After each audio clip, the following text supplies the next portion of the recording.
নমস্কার। আজকে আমরা প্রথম শ্রেণীর বাচ্চাদের জন্য একটি বাংলা কর্মপত্র নিয়ে উপস্থিত হয়েছি। চলুন শুরু করা যাক।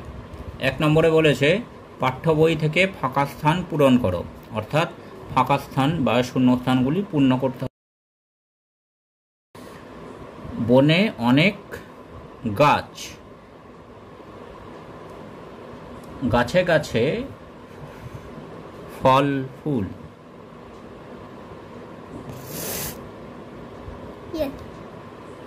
বনে থাকে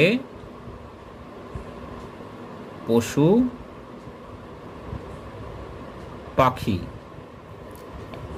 বনের পাশে নদী, নদীতে আছে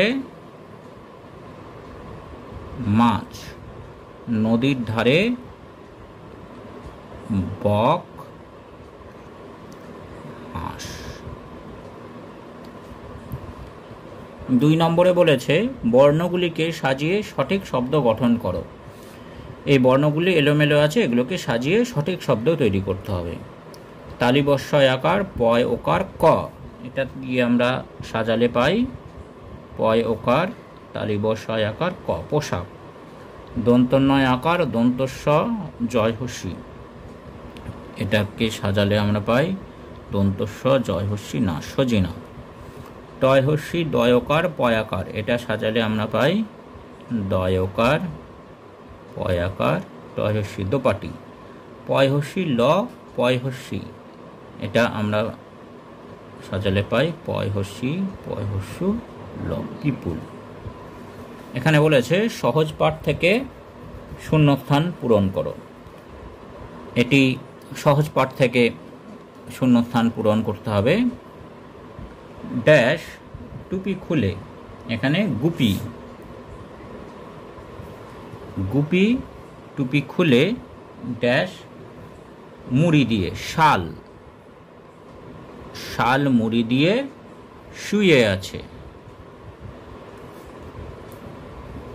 গুপি টুপি খুলে শাল মুড়ি দিয়ে শুয়ে আছে। ওকে নিয়ে যাব কুল বনে, কুল বনে ড্যাশ পেরে খাবো, কুল পেরে খাবো। কুল গাছে ড্যাশ বাসা করেছে, টুনটুনি বাসা করেছে, টুনটুনি বাসা করে আছে। এবার ড্যাশ মালি চুনি মালি, চুনি মালি ড্যাশ থেকে জল তোলে, কুয়ো থেকে জল তোলে।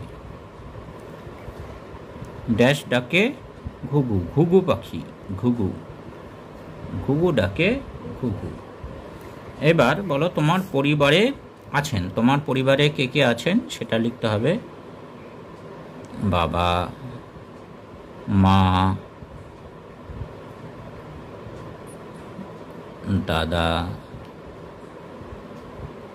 দিদি ভাই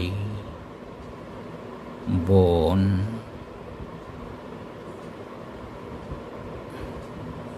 কাকু দাদু। এইবার শেষ প্রশ্নটি, সঠিক শব্দটি লেখো। এইখানে বায়ুর সাথে যে শব্দটি হবে বায়ু বয় শন শন। থালা শব্দ হয় ঝন ঝন। শীত হয় কন কন। মাছি করে ভন ভন। পাখা ঘোরে বন বন। আর ছোটে পন পন। তাহলে আজকে এখানেই শেষ। নমস্কার।